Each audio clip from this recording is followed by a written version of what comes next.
అయితే ఇప్పుడు వాడు చాలా మారిపోయాడు. అది నేను చూస్తున్నా. మనం కోరుకుంది కూడా అదే కదా. మీ ఫోన్ పోయింది అన్నప్పుడు మీరు చాలా బాధపడ్డారు. కానీ ఇప్పుడు నాకు అర్థం అవుతుంది ఎందుకంత బాధపడ్డారు. ఆ వీడియో ఆ ఫోన్‌లోనే ఉంది కదా. వాడు మన మనిషి. ఆ వీడియో ఎవరికి కనిపించినా పోయేది మన పరువే. అందుకే దాన్ని చాలా జాగ్రత్తగా ఉంచాను. సరే, ఎలాగో బయటపడిపోయింది. ఇక నుంచి ఏం చేయాలో ఆలోచించాలి. ఇలా ఏడుస్తూ కూర్చుంటే ఏది రాదు. శివ ఇల్లు ఇదేనా?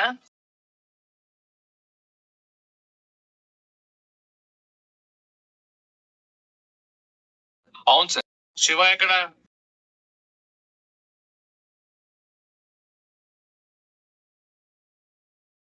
వాడు బయటికి వెళ్ళాడు సార్. చెప్పండి, ఏమైంది?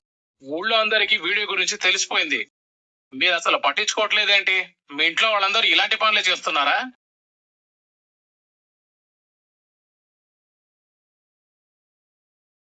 ఆ వీడియో గురించే కదా సార్ మీరు మాట్లాడుతున్నారు. వాడేదో తెలియకుండా చేశాడు సార్. తెలియకుండా చేశాడా? డబ్బున్న బ్యాగ్ కొట్టేశాడు. అది మీకు తెలుసు కదా. ఇంతకీ మీరెవరమ్మా? నేను శివకి అమ్మని. నిజం చెప్పండి. ఇప్పుడు తను ఎక్కడున్నాడు? త్వరగా అరెస్ట్ చేసి తీసుకురమ్మని మా ఎస్ఐ చెప్పారు. వాడు ఇక్కడ లేడని చెప్తున్నాను కదా సార్. ఇంటికి వచ్చాక నేనే వాడిని తీసుకొస్తాను. అంటే ఇప్పుడు మీరు చెప్పేది మేము నమ్మాలా? నిజం చెప్పండి. ఎక్కడికైనా వెళ్ళి దాక్కున్నాడా? వీడియో బయటపడగానే వెళ్ళిపోయాడు కదా. అసలు ఇది దొంగతనమే కాదు సార్. ఆ వీడియోలో ఉన్నది ఎవరో కాదు, మా అమ్మే. మీకు అసలు విషయం తెలియదు అనుకుంటా. మా ఇంటికి నా భార్య ఇంటికి అసలు పడదు. ఒకసారి వాడి ఇంటికి వచ్చినప్పుడు దొంగతనం చేశాడని నేరం వాడి మీద మోపారు. వాడు చిన్నపిల్లాడు కదా. దొంగ నన్ను అంటారా? నేను నిజంగానే దొంగిలించి చూపిస్తానని కోపంతో ఇలా చేశాడు అంతే తప్ప ఉద్దేశపూర్వకంగా కాదు సార్. కోపంతో చేసిన దొంగతనం కూడా దొంగతనమే. నా డబ్బులు తిరిగి ఇచ్చేశాడు. ఇది ఇంటి సమస్య, మీరు వదిలేసేయండి. ఇది మీ ఇంటి వరకు ఉన్నంత వరకే ఇంటి సమస్య. కానీ ఇప్పుడు రోడ్డు మీదకి వచ్చింది. ఆ వీడియో అందరూ చూస్తున్నారు.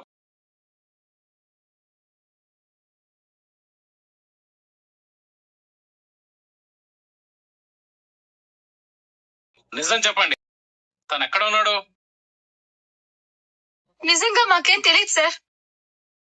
మీరు నిజం చెప్పకపోతే మీ అందరినీ పోలీస్ స్టేషన్ కి తీసుకెళ్లాల్సి వస్తుంది. అయ్యో అయ్యో, మా కూతురు అల్లుడు తప్ప మమ్మల్ని తీసుకెళ్ళండి సార్. వాడిని కనందుకు శిక్ష మేమే అనుభవిస్తాం. అదే, మీరు ఉండండి, నేను మాట్లాడతాను. సార్, వాడు ఎక్కడున్నాడో నిజంగా మాకు తెలియదు సార్. వాడి ఇంటికి వచ్చాక నేను దగ్గరుండి మీ దగ్గరికి తీసుకొస్తాను. నా మాట నమ్మండి. కావాలంటే మీకు రాసిస్తాను కూడా. మీరు రాసిస్తే సరిపోదు. ఎవరి డబ్బులు పోయాయో ఆవిడ వచ్చి ఇది ఇంటి సమస్య అని రాసివ్వాలి. సరే సార్, నేను ఆవిడతో సంతకం పెట్టించి తీసుకొస్తాను. ఆ మాట నువ్వు చెప్పకూడదు. స్టేషన్ కి వెళ్ళి ఎస్ఐకి నేను చెప్తాను. తర్వాత నేను చెప్తారో చూద్దాం. వాడు దాక్కుంటే కేసు ఇంకా స్ట్రాంగ్ అవుతుంది. వాడే వచ్చే సరెండర్ అయితే శిక్ష తగ్గుతుంది. తర్వాత మీ ఇష్టం.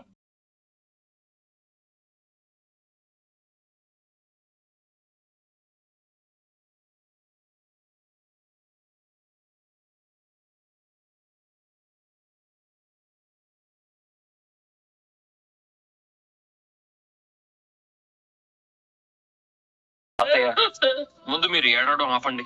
మీరు అనుకుంటున్నట్టు ఏమీ జరగదు. అంతా నేను చూసుకుంటా. జీవితమే నాశనం అయిపోయింది.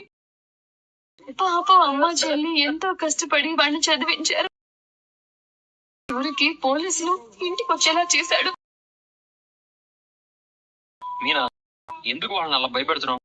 ఏం కాదని చెప్తున్నాను కదా. ముందు వాడు ఎక్కడికి వెళ్ళాడో చెప్పండి. తెలీదు బావా.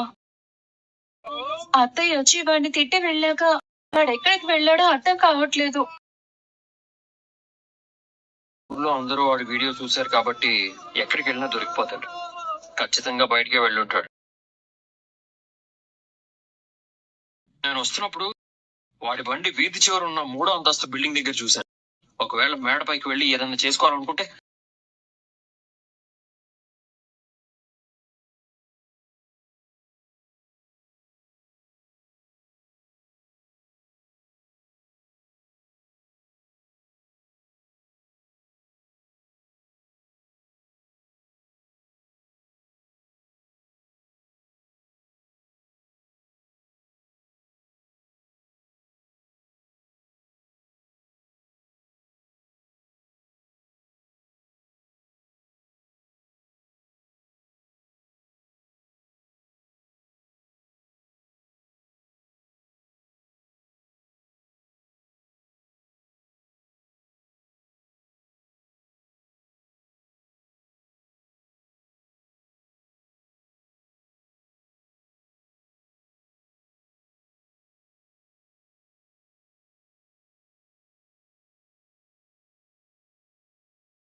రేయ్ శివ, రావద్దు.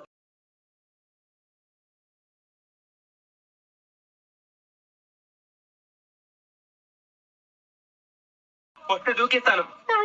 రేయ్ రేయ్ శివ, ఆగరా.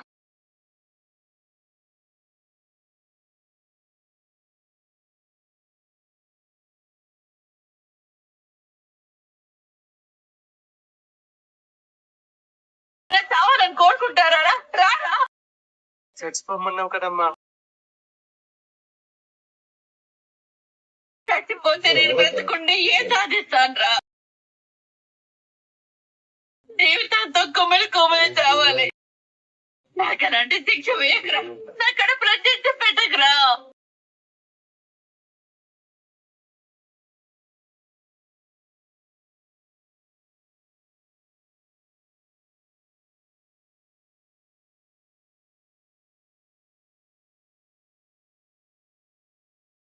నిన్ను చంపుకోవడానికా చిన్నప్పటి నుంచి తమ్ముడు పైన కొడుకులా పెంచింది?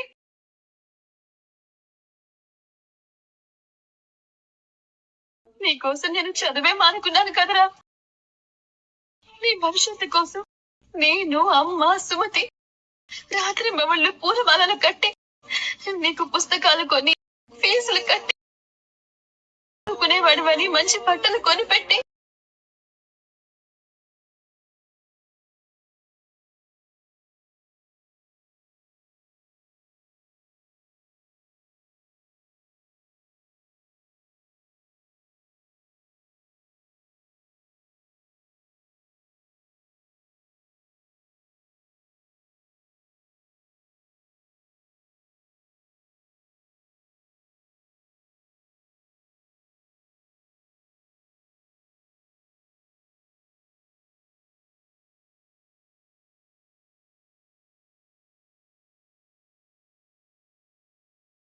మీరు చాలా కష్టపడ్డారు.